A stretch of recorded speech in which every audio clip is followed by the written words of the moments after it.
예수님 믿으면은 구원받습니다. 이 구원은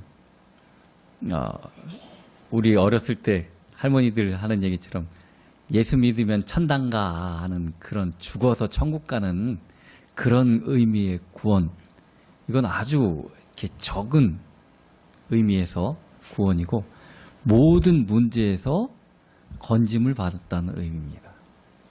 예수 믿으면 구원 받는 게 맞아요. 구원 받아야 돼요. 그런데 왜 예수님 믿는다고 하고 교회 다니면서도 많은 사람들이 힘들고 어려울까요? 구원 못 받은 거 아닌가?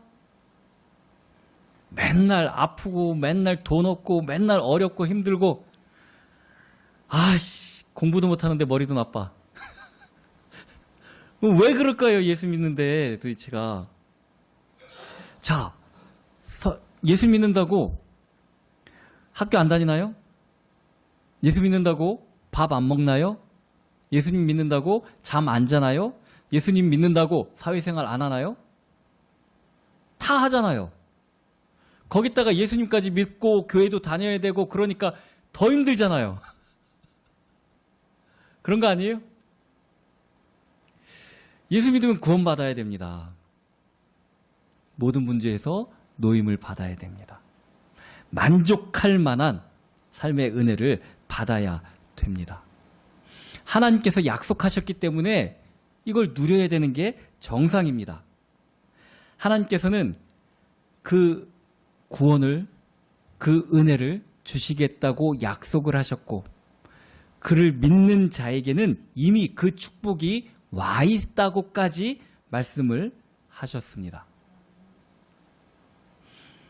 그런데 어려우면은 힘들면은 달라고 조를 줄은 아는데 이미 와 계신 것은 생각도 안 하고 살아요. 뭘 잘못, 그러니까 지하철역에서 약속을 잡았는데 한 사람은 앞쪽에 1번 게이트에서 기다리고 있고 한쪽은 3번 게이트에서 서로 없다고 막 소리 지르는 거나 마찬가지예요. 하나님은 이미 성령을 우리에게 허락하여 주셨습니다.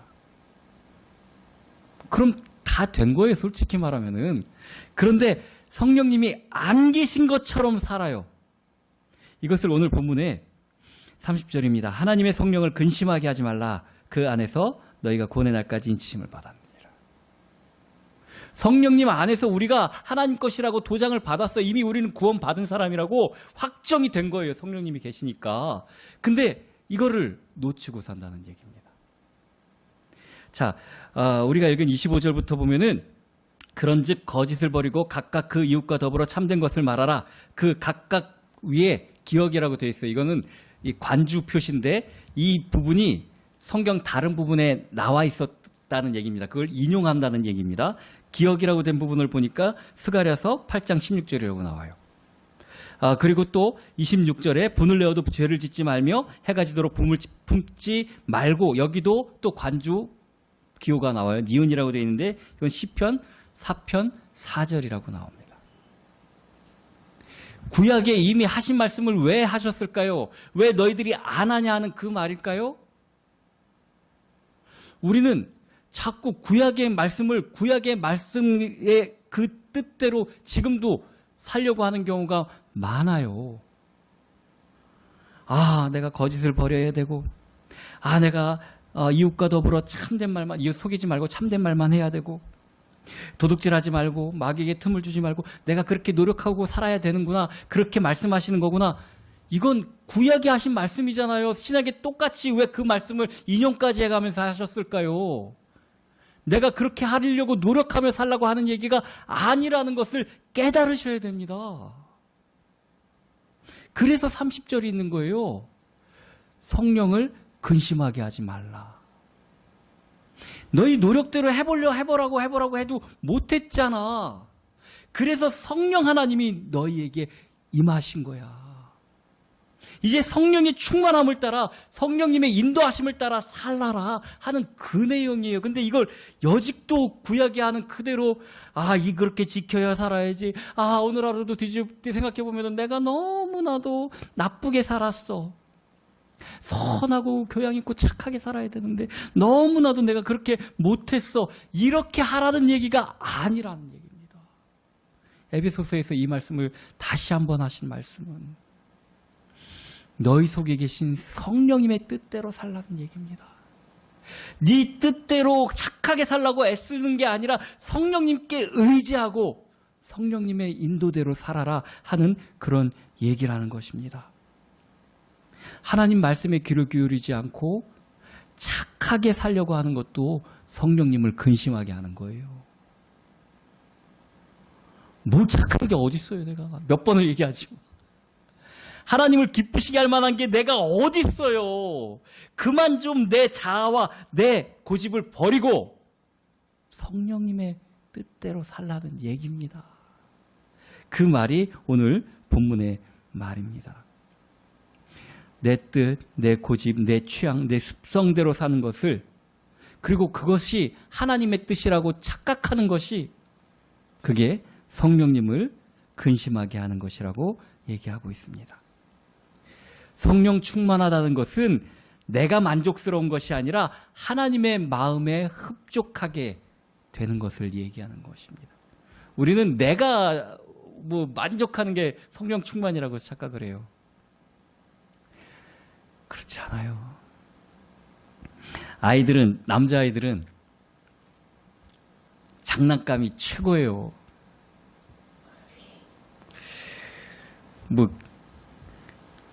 전 나이도 들어서도 아직도 장난감 좋아합니다. 근데 할머니들은 뭐가 좋죠? 건강식품을 좋아할 수도 있고, 돈이 제일 좋죠, 그럴 수도 있고. 근데, 손자가 할머니가 너무 좋아요. 할머니한테 선물을 주고 싶어요. 그래서 자기가 제일 좋아하는 로봇을 갖다가 돈 모아서 사갖고 할머니 드렸어요. 할머니가 좋아할까요?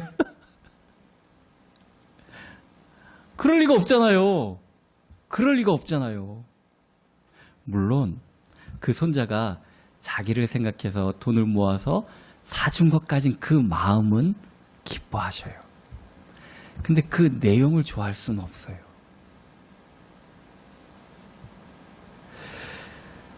다윗에게는 하나님의 전을 짓는 것이 하나님이 가장 기뻐할 선물인 줄 알았어요.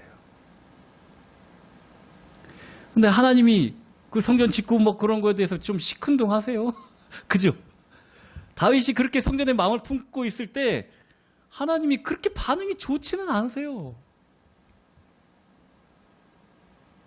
그래서 넌 됐고 네 아들 떼서 해라. 그거를 얼마나 아들에게 주입시켰는지 솔로몬이 성전은 기가 막히게 졌어요. 근데 그게 성공의 어떤 발판이 되는 줄 알고, 근데 그렇지 않잖아요. 그렇지 않잖아요. 그럼에도 불구하고 하나님이 성전을 지을 때 임재하시고 나타나셔서 축복해 주신 이유는 하나님께 향한 그 마음을 기뻐 받으신다는 얘기예요. 어떤 그 실체는 우리가 막 그러는 게 하나님이 딱 그렇게 다 좋을까요? 아니 중세 교회에서 그렇게 인류 최대의 성전을 짓고 싶어갖고 성 베드로 성전 지금 바티칸에 있는, 그래갖고 면죄부도 팔고 난리를 쳐갖고 그것 때문에 결국 종교개혁도 일어났습니다. 하나님 말씀하십니다. 하늘이 내 궁전이고 산들은 내 발등상이다. 내가 있을 집이 없어서 니들이 고민하냐? 하나님의 마음을 따르는 게 중요한 것입니다. 성령 충만함은 내 마음을 흡족하게 하는 게 아니라 하나님의 마음에 흡족하게 하는 겁니다. 그래서 내가 해달라고 내가 원하는 것을 구하는 것이 아니라 하나님의 뜻을 구하는 게 성령 충만입니다.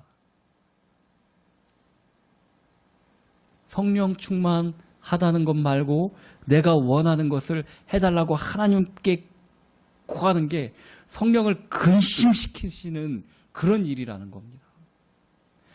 아이, 사랑하는 애가 이게 자꾸 이거 안 되는데 해달라고 막 그러면 엄마 아빠 고민돼요. 솔직히 안 되는데, 안 되는데 자꾸 그렇게 원해요. 그냥 눈 딱 감고 해줄까? 안 되는데 고민되죠? 성령님이 고민하시는 일이라는 게 그거예요. 우리의 삶이 우리 것이 아닌데 내 맘대로, 이미 성령이 와 계신데 내 맘대로 하려고 하는 거. 하나님 믿는 데서도 내 맘대로 하려고 그래요, 세상에. 이건 뭔 말이 되는 소리입니까? 하나님 믿는 것은 하나님의 뜻대로 살겠다고 하는 거예요. 내 맘대로 하는 게 아니라. 이것을 성령을 근심하게 하는 일이라고 얘기를 하는 것입니다. 그러면 우리가 성령 충만을 받기 위해서는, 성령에 충만하기 위해서는 어떻게 해야 되는가? 첫 번째 우리가 기억해야 될 게 성령님의 내주입니다. 안내자에다가 거할 주자, 주택할 때 그 주자를 쓰는 거예요. 우리 안에 거하시는 것을 기억해야 되는 것입니다.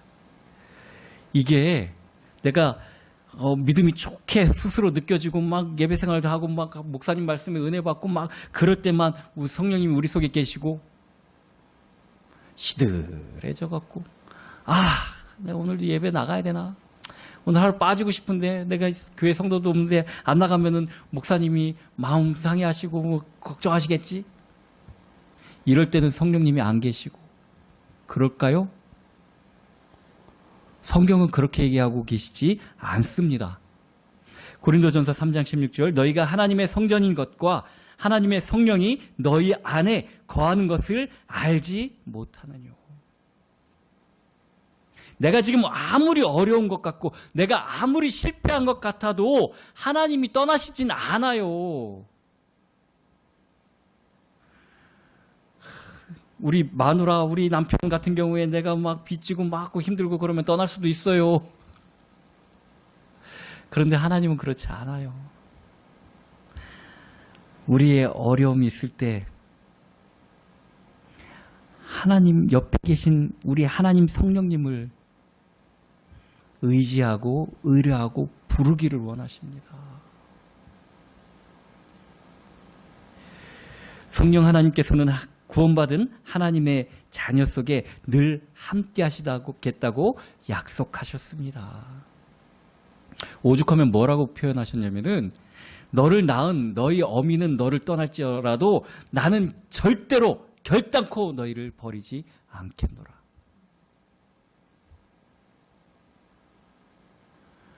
좀 하나님 옆에 계심을 누리시기 바랍니다. 성령 충만 받는 것의 가장 기본 첫 번째 내주입니다. 우리와 함께 계심을 믿는다는 것입니다. 이 말씀이 믿어질 때 우리의 염려와 두려움이 떠나게 됩니다. 우리가 왜 두렵습니까? 없으니까 두려운 거잖아요. 뭐 빚 갚을 날짜 아니면 뭐 세낼 날짜 다 돼가는데 그만큼 돈이 없어요. 그럼 두렵잖아요. 있으면 자동이체 해놨어 뭐 걱정할 것도 없잖아요.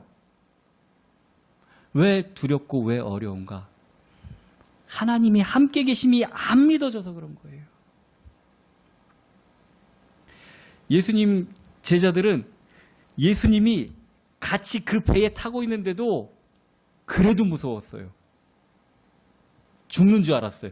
예수님 깨우면서 뭐라고 그러죠?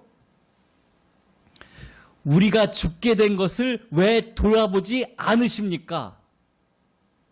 같은 배에 타고 있는데 말이 되는 소리예요? 주님이 타고 계신 배가 절대로 뒤집어질 일 없어요. 주님이 같이 있는 것을 그 사람들은 봤으면서도 그가 하나님이신 게 믿어지지가 않은 거예요. 우리가 성령님이 우리 속에 내주하심이 믿어진다 할지라도 이 성령님이 우리의 모든 문제의 해결자신 창조주 하나님이시라는 게 안 믿어지면 또 두려울 수 있어요. 그건 성경에 나오는 바울이나 하는 얘기고 모세나 하는 얘기고 요셉이나 하는 얘기고 나는 다르지 않어? 안 달라요. 안 달라요. 똑같아요. 그들과 함께 계셨던 하나님은 나와 같이 함께 계신 하나님과 같은 하나님이세요. 두려울 것이 없어야 되는 것입니다. 성령 하나님이 나와 함께 하심을 믿고 있으면은 어느 날 변화가 나타납니다. 이 똑같은 계란 같은데 유정란과 무정란의 차이가 뭔 줄 아세요? 처음부터 끝까지 다 달라요. 같지가 않아요. 맛도 다르고요. 뭐 다 달라요. 근데 결정적인 것은 유정란은 33도에서 38도 정도에서 25일가량 이게 본 상태를 유지하고 있으면은 병아리가 나와요. 병아리가 나와요. 네. 근데 병아리가 깨고 나오기까지 겉모습이 하나도 안 달라요. 그냥 계란 같아요. 똑같아요. 그런데 그 속에 생명이 있기 때문에 일정한 기간과 그 환경이 있으면은 병아리가 나옵니다. 깨어 나옵니다. 성령이 우리와 함께 계시는 믿음이 있다면 우리가 변하게 됩니다. 변하게 돼요. 우리 속에 성령님이 계시기 때문에 우린 무정란 아니에요. 우리 속에 성령님이 계셔요. 우리가 변하는 게 당연하다는 얘기입니다. 요셉의 삶이 아주 더 힘들고 어려워진 것 같지만 하나님이 그와 함께 계셨기 때문에 시간이 지나니까 변화가 나타나는 거예요. 그냥 외국에서 사온 종놈이 아니었어요. 성령님이 우리와 함께 하시면 변화가 나타나는 게 당연합니다. 자, 함께 계심. 이 내주가 첫 번째입니다. 두 번째는 성령의 인도입니다. 함께 계시지만 않고 우리의 삶에 개입하시고 인도하십니다. 이걸 또 믿어야 돼요. 요한복음 14장 16절에서 18절입니다. 세상이 보지도 알지도 못하는 진리의 영이신 성령이 너희와 함께 계시겠고, 우리가 가는 길, 우리가 사는 인생 몰라요. 어떻게 될지 몰라요. 작년에 내가 이렇게 살고 있을지 솔직히 몰랐어요. 몰랐어요. 두 번째 살고 뭐 세 번째 살고 그러지 않는 이상은 우리는 어떻게 인생을 살아야 될지, 우리 인생이 앞으로 어떻게 펼쳐질지 몰라요. 몰라요. 자, 길을 모르면은 아는 사람한테 물어봐야 될 거 아니에요.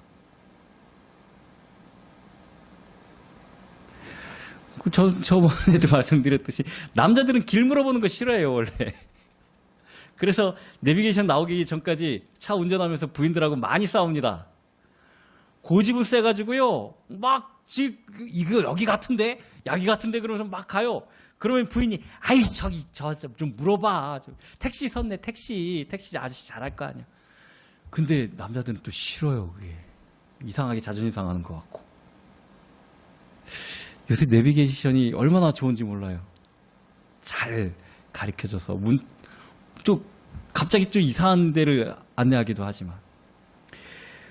우리는 인생을 모릅니다. 내 인생 몰라요. 괜히 고집 피우지 마세요. 이럴 것 같다. 이렇게 해야지. 그렇게 고집 피우지 마세요. 길 알고 계시는 성령님이 우리와 함께 계시는데 왜 안 물어보십니까? 그건 뭔 똥고집이에요? 하나님은 아세요. 우리 인생을 하나님이 아세요. 무당은 몰라요. 다 뻥이에요. 그거 거짓말이에요. 귀신 거짓의 압입니다. 그럴싸하게 과거 마치는 것 같이 해놓고 앞날은 지들도 몰라요. 지 앞날도 몰라요. 무슨 앞날을 맞춥니까? 그거 다 뻥이에요. 성령 하나님은 아세요. 왜 성령님이 내주하고 계시는데 성령의 인도를 구하지 않습니까? 왜 여지껏 내 살아온 대로 그 방향을 바꾸려고도 하지 않습니까? 성령님께 물어보셔야 됩니다. 성령님이 인도하여 주십니다. 그거를 성령의 인도를 안 받으려고 자꾸 고집 피우는 거, 그게 또 성령을 근심하게 하는 일이라는 겁니다. 아니, 어디를 가요. 그 사람 집을 데려다 주겠다고 그러고 그 사람을 옆에 태웠어요. 그리고 자기 맘대로 가요.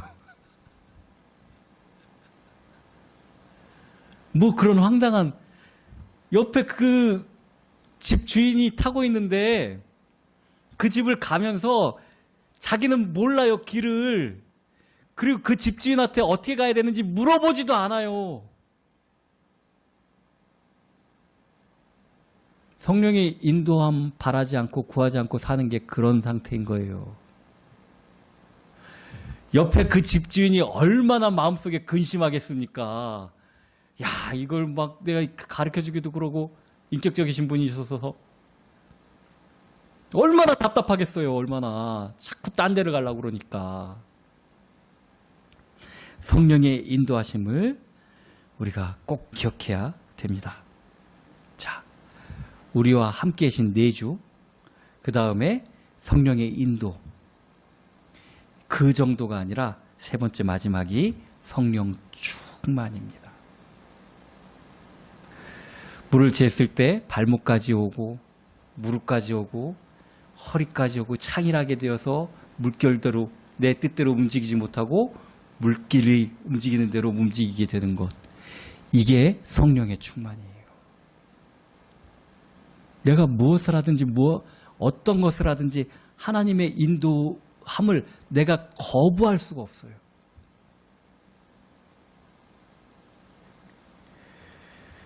그렇게 되면은 우리의 목적이 바뀌어지게 됩니다. 우리의 삶의 목적이 바뀌어지게 됩니다. 사도행전 1장 8절입니다. 오직 성령이 너희에게 임하시면 너희가 권능을 받고 예루살렘과 온 유다와 사마리아 땅끝까지 이르러 내 제자가 되리라. 내 삶의 목적, 방향이 바뀌어지게 됩니다. 무엇을 먹든지 무엇을 마시든지 이 복음. 금요일날 제가 간증을 드렸는데 픽업을 해서 뭘 받았으면 그걸 전달을 해줘야 되는데 그걸 받아놓고 자기 좋은 것만 다 하고 있어요. 딴 데 가고 뭐하고. 그걸 기다리는 사람들이 있는데 그럼 그 배달원을 계속 쓰겠어요? 우리가 복음을 받았습니다. 성령이 우리 속에 계셔요. 복음을 전달할 사자로 우리를 부르셨어요. 근데 어느 지구에 뭐 분양을 하고 그런데 여기다 넣으면은 뭐 얼마를 올리갖고 이 은행에서 얼마를 빌려갖고 뭐 하면 되겠나? 뭐 삶의 목적과 뭐 취향 뭐 다 그런 물질적인 것 그런 것밖에 없어요. 그리고 기도합니다. 하나님 인도하여 주시옵소서. 내가 여기에 분양을 해야 될지 안 해야 될지 하나님 뜻대로 인도하여 주시옵소서. 이거 뭘까요 도대체가? 우리의 목적과 우리의 관점이 바뀌는 게 성령 충만입니다. 하나님의 뜻이 내 뜻이 되는 게 성령 충만입니다. 뭐 불받아라 하고 막 그게 성령 충만 아니에요. 하나님의 뜻밖에 모르는 사람이 성령 충만한 사람입니다. 사도 바울의 인생이 바뀐 것처럼 성령 충만받은 인생은 바뀌어야 되는 것입니다. 누가복음 17장 11절에서부터 19절까지 보면은 예수님한테 문둥병자가 찾아와요. 어차피 사람들한테 맞아 주거나 뭐 하나 내가 이 병 갖고 사람답게 못 사는 건 마찬가지인데 사람들이 아무리 막 쫓아내더라도 우리가 예수님이라는 사람 한번 만나봐야겠다. 예수님은 못 고칠 병이 없고 죽은 자도 살인되더라. 예수님 한번 만나보자.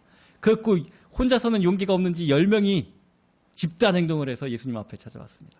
원래 문둥병자들 돌아다니면 안 돼요. 일반 사람들 만나면 안 돼요. 자기가 스스로 나는 죄인입니다. 죄인입니다. 불러서 소리쳐갖고 못 오게 해야 돼요. 그런데 다윗의 자손 예수여 우리를 불쌍히 여기소서. 죽으면 죽겠다는 생각을 갖고 나온 거예요. 예수님께서 그 문둥병자들한테 너희 몸을 가서 제사장에게 보여라. 그 당시에 제사장이 이 의사의 그 진단서처럼 그런 능력이 있는 게 제사장이었어요. 그 얘기만 듣고 이 사람들이 그냥 갔어요. 제사장한테 보이려고 가는 중간에 자기 몸이 깨끗하게 된 것을 느꼈어요. 가는 중에 문둥병이 고침받은 것을 느꼈어요. 그것을 느끼자마자 한 문둥병자는 전 문둥병자는 예수님 앞에 찾아왔습니다. 그리고 예수님 앞에 감사했습니다. 근데 이 사람이 사마리아인이었어요. 그 당시에 유대인들이 사마리아인들을 어떻게 생각하고 있었는지 예수님의 대답에서 분명히 나옵니다. 아니 다른 사람들은 다 고침을 받지 않았느냐? 어찌하여서 이 이방인만 다시 찾아왔느냐? 그 사마리아인들 같은 민족이라고 생각 안 했던 거예요. 유대인들이 다 그렇게 생각했던 거예요. 그러면서 이 사마리아인에게 내 믿음이 너를 구원하였느니라. 자, 25절부터 앞부분에 나왔던 구약에 나온 얘기들을 우리가 하려고 노력하는 것이 바로 이 아홉 문둥병자 같은 거예요. 그걸로 나으면 그게 목적인 줄 아는 거예요. 이제 다 된 거예요. 다 났어요. 근데 구원받은 사람은 사마리아인인 한 명밖에 없다고 예수님이 말씀하셨어요. 우린 육신의 것, 내가 원하는 것, 뭐 착하게 사는 것, 이게 목적인 줄 알아요. 그거 목적 아닙니다. 그게 목적 아니에요. 자꾸 내가 뭐가 되는 게 목적인 줄 알아요. 아닙니다. 성령의 충만함이 목적이 돼야 돼요. 하나님의 뜻대로 사는 것이 목적이 돼야 되는 것이에요. 나를 죽이고 나에게 은혜를 주신 하나님께 복종하는 것. 내 의지가 하나님의 의지 앞에 무릎 꿇는 것. 그럴 때 내 믿음이 너를 구원하였다 하는 말씀을 들을 수가 있게 되는 것입니다. 하나님의 인도와 섭리가 내 삶에 적용이 돼야 됩니다.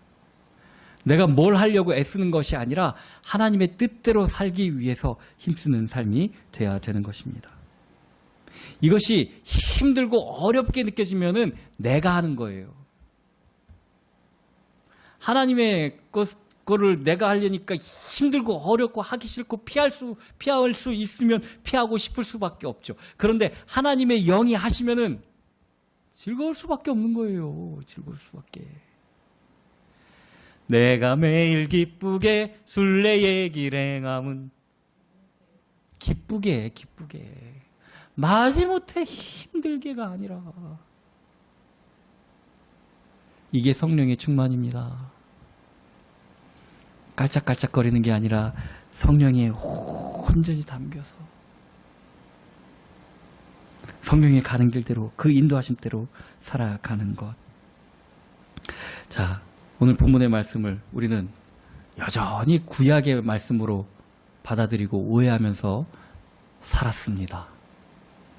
내가 거짓을 버리고 이웃과 더불어 참된 것을 말하고 분을 내어도 죄를 짓지 말며 해가 되도록 분을 품지 말고 마귀에게 두놈을 주지 말고 도둑질하는 자는 도둑질하지 말고 돌이켜 가난한 자를 구제하고 더러운 말은 입 밖에도 내지 말고 덕을 세우는 데 소용되고 선한 말을 하여 듣는 자들에게 은혜를 끼치고 모든 악독함과 노함과 분냄과 떠드는 것과 비방하는 모든 것 악의 일을 버리고 서로 친절하게 하며 불쌍히 여기며 용서하기를 이렇게 행위로 살기는 것을 구약에서 하라는 그대로 그렇게 살기를 아니라 성령의 충만함을 받아서 하나님이 원하시는 거예요. 이것이 성령이 우리 속에서 그렇게 이끌어 가시는 거예요. 그 뜻대로 복종하며 살아가는 거예요. 결과론적으로 같은 거 아닙니까? 아니에요. 내 의지로 착하게 되기를 바라는 것과 하나님이 나를 주관하셔서 선하게 하시는 것은 천지 차이예요. 지칠 일도 없고 힘들 일도 없어요. 우리가 해야 될 것은 하나님이, 성령님이 우리 속에 계시는 것, 내주. 또 그 하나님이 우리를 인도하신다는 것, 성령의 인도. 그리하여서 우리가 온전히 성령의 뜻대로 살아갈 수 있게 되는 것, 성령의 충만. 이렇게 될 때 우리가 하나님을 기쁘시게 하는 삶을 살아갈 수가 있습니다. 삶 가운데 구원을 받을 수가 있습니다. 주님을 믿고 나가는 저와 여러분이 되기를 예수 그리스도의 이름으로 축원합니다.